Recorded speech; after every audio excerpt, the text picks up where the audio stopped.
राजनीति के बारे में कुछ बातें अक्सर कहीं सुनी जाती हैं।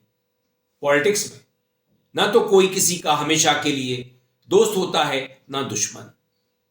एक बात और कही जाती है, पॉलिटिशियंस दिन में दुश्मन होते हैं, शाम होते होते दोस्त बन जाते हैं। और दोनों पार्टियों के बीच में जो जनता होती है, जो कार्यकर्ता होते हैं, वो पिस करके रह जाते हैं, क्योंकि वो एक दूसरे से दुश्मनी मानने लगते हैं। जबकि कथित नेता शाम होते होते दोस्त बन जाते हैं। नमस्कार दोस्तों, मैं हूं आपके साथ अरविंद। आप देख रहे हैं मुझे अपने ही मंच अरविंद दिल से पर। वीडियो पसंद आने पर आप इसे लाइक करें, दोस्तों साथियों में शेयर करें, चैनल को सब्सक्राइब भी कर दें। बेल आइकन का घंटी जैसा बटन जरूर दबाएं, जिससे कि आने वाले वीडियो की आपको नोटिफिकेशन मिल सके। आप अपनी प्रतिक्रिया मेल आईडी और कमेंट बॉक्स में भेज सकते हैं। मैं प्रोफेसर मनोज झा, जो आरजेडी से आते हैं, उन्हें अक्सर सुनता हूं, क्योंकि मनोज झा जब भी बोलते हैं ऐसा लगता है फूल बरस रहे हैं। अब मैं कविता के अंश पे आता हूं। किसी से कोई शिकायत नहीं। यह चिट्ठी महामहिम के नाम है। महामहिम के माध्यम से देश के नाम एक खत। मेरे प्यारे देश, ये सबके पते पे एक साथ पहुंचे। यह खत किसी एक के नाम नहीं, न सत्ता के दरवाजे पर दस्तक, न विपक्ष की मेज पर जगह की मांग, न तालियों की उम्मीद, न इतिहास की फाइल में कैद होने की चाह। यह खत उन सब के नाम है जो बोल रहे हैं, जो चुप हैं या इन दोनों से विलग हैं। हे प्यारे देश, काफी समय से महसूस करता हूं हमारे बीच का मौसम भारी हो गया है। हवा में सवाल कम है, शक ज्यादा, संवाद सिकुड़ गया है, पहचाने हांफने लगी हैं। अब हम एक दूसरे को नाम से नहीं, खानों में रख के, बाड़ों में रखकर पहचानते हैं। पड़ोसी पड़ोसी नहीं रहता, वो किस तरफ है हम ये जानना चाहते हैं। नफरत अब अचानक नहीं फूटती, उसे सोच समझ कर उगाया जाता है। किताबों में, बहसों में, व्हाट्सएप की सुबहों में और चुनावी बिसातों पर। मेरे प्यारे देश, डर यह नहीं कि जहर फैल रहा है, डर यह है कि लोग इसे ही अपना जीवन समझने लगे, जैसे यही हवा हो, यही भाषा, यही भाव, यही नियति। मैं ये खत इसलिए नहीं लिख रहा हूं मेरे प्यारे देश कि तुम बदल जाओ। इतिहास इतने तीव्र मोड़ नहीं लेता, मैं जानता हूं। मैं बस इतना कहना चाहता हूं कि तुम यह मान लो कुछ गलत हो रहा है। हर असहमति देशद्रोह नहीं, हर सवाल दुश्मनी नहीं, और हर चुप्पी समझदारी नहीं होती। यह खत उन माँ बाप के नाम भी है जो बच्चों को नफरत के साथ डर सिखा रहे हैं, उन शिक्षकों के नाम जो सच से हिचकते हैं, उन नेताओं के नाम जो आग लगा सकते हैं, बुझाना नहीं चाहते। और हाँ, यह खत मेरे अपने नाम भी है, क्योंकि मैं भी कई बार थक कर चुप हो गया। मेरे प्यारे देश, अगर मौसम पूरी तरह ना बदले तो भी चलेगा, बस इतना हो जाए कि लोग पहचान लें कि वे बीमार मौसम में जी रहे हैं, क्योंकि पहचान के बिना इलाज सिर्फ एक बहाना है। इस खत को संभाल कर रखना, इसे किसी फाइल में मत डालना, इसे शोर भी मत बनाना, बस पढ़कर थोड़ा ठहर जाना, शायद यहीं से बदलाव की शुरुआत हो। माननीय सभापति महोदय, मैं कहना चाहता था बहुत कुछ। महामहिम के अभिभाषण के संदर्भ में, राष्ट्रीय सुरक्षा की चिंताओं पर, घरेलू राजनीति के जहर पर, आय की भयावह असमानता पर, बेरोजगारी के दंश पर, लेकिन चुप रहूंगा। बोलूंगा तो फट पड़ूंगा। आप में से कई लोग साथ में फट पड़ेंगे और वह सत्ताधीशों को नागवार गुजरेगा जो कभी इधर हैं कभी उधर हैं, क्योंकि वे खौफ खाते हैं छात्र युवाओं के सवालों से ही नहीं, बल्कि अप्रकाशित पुस्तकों के पन्नों से भी। बकौल सर्वेश्वर रहा सक्सेना, बकौल सर्वेश्वर सनद रहे। देश सिर्फ कागज पर बना नक्शा नहीं होता, देश रिश्तों से बनता है। और जब सत्ता रिश्तों पर शक बोने लगती है, तो संवाद देशद्रोह हो जाता है और सवालों से लोग डरने लगते हैं। फिर सरहदें नहीं टूटती, देश भीतर से चुपचाप दरकने लगता है। जय हिंद कहूं इससे पूर्व आपका धन्यवाद करना चाहता हूं। मैं चाहता हूं कि हमारी इस पूरी रवायत को, इस पूरी परंपरा को मैं जानबूझ करके इसको संदर्भ में रखना चाहता था कि हमारे संवाद के भी तरीके बहुत बदल गए हैं। ना जाने क्यों, मैं 100 दफा कह चुका हूं, 1 मिनट का वक्त दीजिए सभापति महोदय। ना जाने मैं क्यों एक सांसद के रूप में महसूस करता हूं कि हम एक दूसरे से दुश्मनी की जुबान में क्यों बात करते हैं। अगर इधर से कोई कुछ बोले तो क्या जरूरी है कि उधर से उस तरह का शोर मचाया जाए जिसके बगैर भी संसद में बात की जा सकती है। मैं पढ़ता हूं, मैंने 52 की संसद के बारे में पढ़ा, 57 पढ़ा। विपक्ष बहुत छोटा था, लेकिन छोटा आकार अपने आप में ये नहीं है कि विजडम भी छोटा ही होगा, ज्ञान भी छोटा ही होगा, सोच भी छोटी ही होगी। मेरा मानना है कि ये बैरियर टूटने चाहिए। इसे कोई अन्यथा न ले। मैं इसे कोई अन्यथा न। सुधांशु जी, आज तक सदन में कभी कोई ऐसी बात नहीं बोली है जिससे किसी की गरिमा पर चोट पहुंचे। क्योंकि इस सदन में आया था तो नेहरू, प्रोफेसर हीरेन मुखर्जी, मीनू मसानी, राम मनोहर लोहिया को पढ़ के आया था। मैं चाहता हूं मेरा सदन जब कल को चर्चा हो तो वो नाम पुराने नहीं लगे, बासी ना लगे, उन नामों को लोग आज भी अंगीकार कर सकें। जय हिंद सर। मनोज झा संसद के माहौल के बारे में बोल रहे थे कि अब संसद में नफरत बढ़ गई है, मतभेद मनभेद में बदल चुके हैं, एक दूसरे की शक्ल देखना सांसद पसंद नहीं करते, और अब तो कोई भी किसी को गद्दार बोल देता है बिना वजह, सिर्फ इसलिए कि मोदी को खुश करना है। बीजेपी का झारखंड से सांसद निशिकांत दुबे, जो काफी दुस्साहसी है, बीते कल पूर्व प्रधानमंत्री स्वर्गीय नेहरू जी, इंदिरा जी और राजीव जी के लिए जैसा कुछ बोल रहा था, लोकसभा के माइक बंद नहीं कराए जाते और ये दुस्साहसी अनर्गल बातें बोलता चला जाता है। मैं सर्बानंद सोनवाल जी और तेजस्वी सूर्या जी द्वारा समर्थित राष्ट्रपति के अभिभाषण प्रस्ताव के समर्थन में खड़ा हूं। सभापति महोदय, यहां किताब पर चर्चा चल रही है, एक किताब पर चर्चा चल रही है, वो किताब जो आज तक छपी ही नहीं। मैं आपके माध्यम से सदन को उस किताब के बारे में, उन किताबों के बारे में बताना चाहता हूं जो नेहरू परिवार, कांग्रेस परिवार के भ्रष्टाचार से भरा पड़ा है, और वो सब छपी हुई किताब है सर। पहली किताब ये है एडवीना एंड नेहरू। भारत जो स्वतंत्र हुआ तो किस तरह से पाकिस्तान का बंटवारा हुआ और किस तरह से भारत के पहले प्रधानमंत्री कर रहे थे, इस किताब में मैं उसका जिक्र करना चाहता हूं, मैं उसको कोट करना चाहता हूं।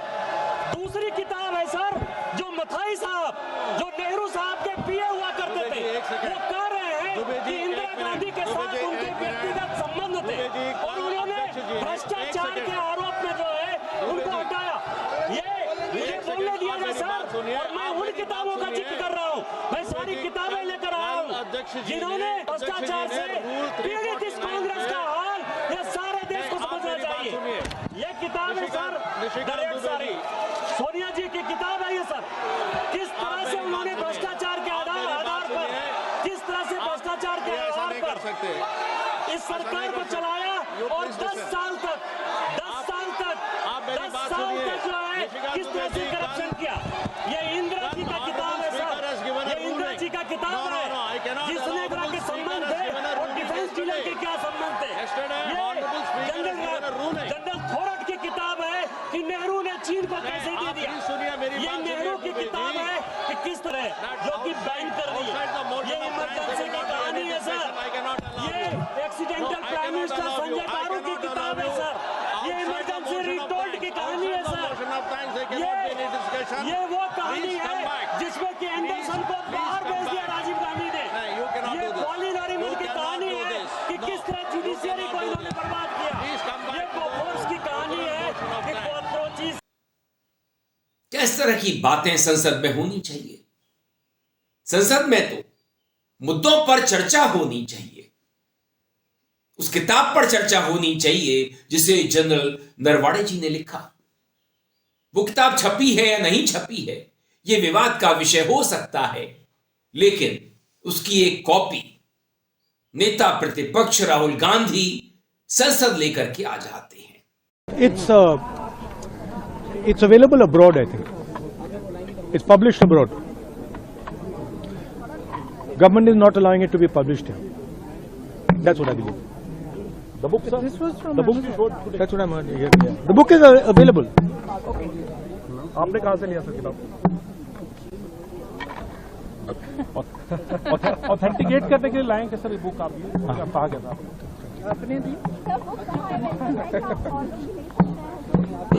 You can imagine where the book has come from. From the writers You think about it where it came from. और सत्ता पक्ष में खिसियाहट फैल जाती है, जैसे कि खिसियानी बिल्ली खंबा नोचे। उसी तर्ज पर यह डिग्री दुबे पूर्व नेताओं पर, देश के प्रधानमंत्रियों पर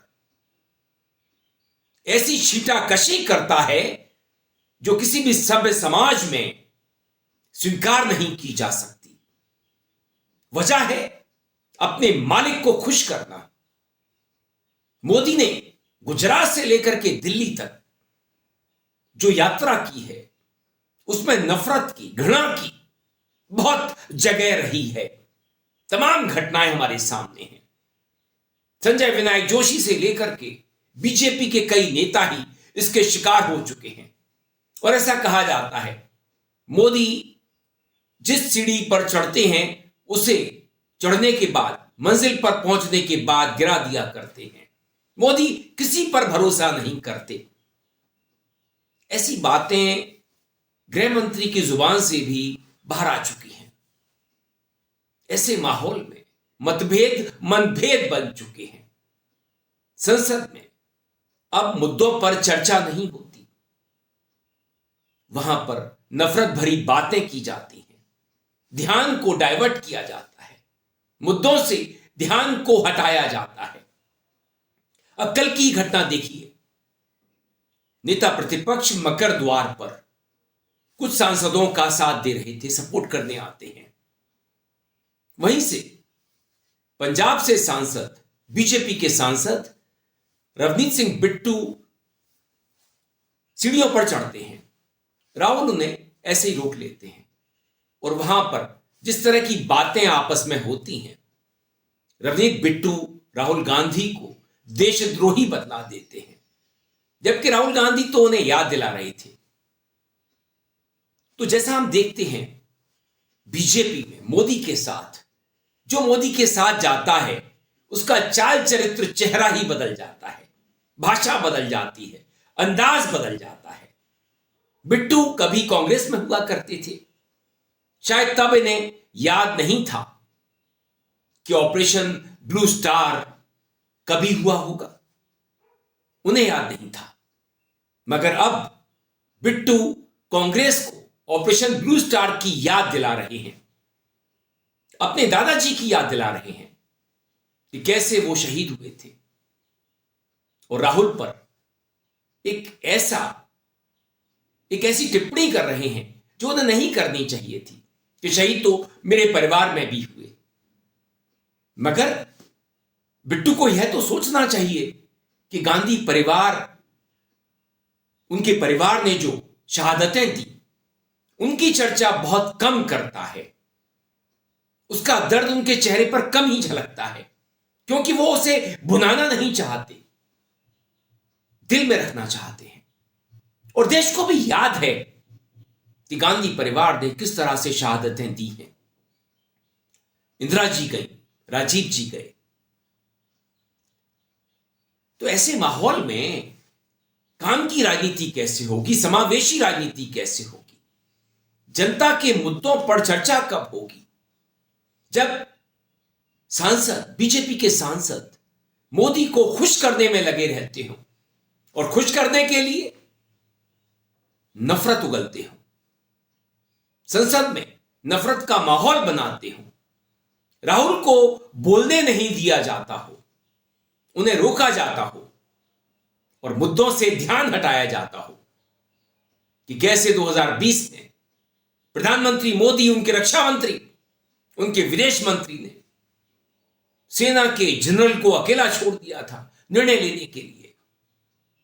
मोदी के बारे में यह बात कही जाती है कि जब निर्णय लेने की बारी आती है तो या तो वो जल्दी में गलत निर्णय लेते हैं या निर्णय नहीं लेते, दूसरों पर छोड़ देते हैं जिससे कि उन पर आरोप ना लग सके। मोदी जिस तरह से जल्दी में, तेजी में निर्णय लेते हैं, उसका खामियाजा देश को चुकाना पड़ता है। मोदी अपनी छवि को चमकाते रहें, मगर चमकाने से छवि नहीं चमका करती।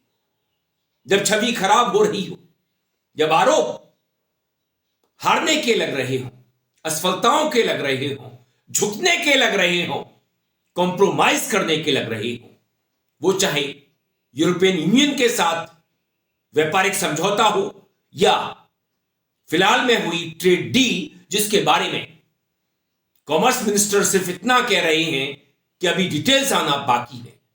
खबरें तो अमेरिका से आ रही हैं, जिसका जवाब मोदी सरकार से नहीं मिलता, मोदी से नहीं मिलता। मोदी तो ट्वीट कर देते हैं अंग्रेजी में, अरे आपकी ट्रेड डील से अगर कृषि प्रभावित होती है, फार्मर्स प्रभावित होते हैं, हमारे अन्नदाता प्रभावित होते हैं, तो ट्वीट को हिंदी में कीजिएगा। हिंदी में करना चाहिए था। अंग्रेजी तो मोदी खुद नहीं जानते इतनी, मगर मोदी अलग ही भाषा में बात करते हैं, उनका अंदाज ही निराला है। मगर जिस तरह से उनकी पोल खुल रही है, देश को गिरवी रखा जा रहा है, देश के हितों को गिरवी रखा जा रहा है, भारत को जिस तरह से झुकाया जा रहा है, इतिहास में भारत कभी झुका नहीं। आप दोष मुगलों को देंगे, अंग्रेजों को देंगे, मगर खुद भारत को बेच देंगे, राहुल को बदनाम करेंगे, उनके परिवार को बदनाम करेंगे। गलत बात है। यह आपकी हार है, यह आपकी हताशा है जो हमारे सामने दिखलाई पड़ती है। अभी तो एप्स्टीन फाइल्स के पन्ने खुलना बाकी है। तुम्हारा मंत्री हरदीप पुरी, देश का एक उद्योगपति अनिल अंबानी अमेरिका में क्या कर रहा था, एप्स्टीन के साथ कैसी बातें कर रहा था। हरदीप पुरी क्यों डिजिटल इंडिया पर एप्स्टीन से बात कर रहे थे, जो एक यौन तस्कर था, छोटे छोटे बच्चों के साथ वैश्यत करता था, दरिंदगी करता था। तो अभी तो पोल खुलना बाकी है। खिसियानी बिल्ली कितने खंबे नोचेगी, कब तक नोचेगी, हम भी देखते हैं। नमस्कार।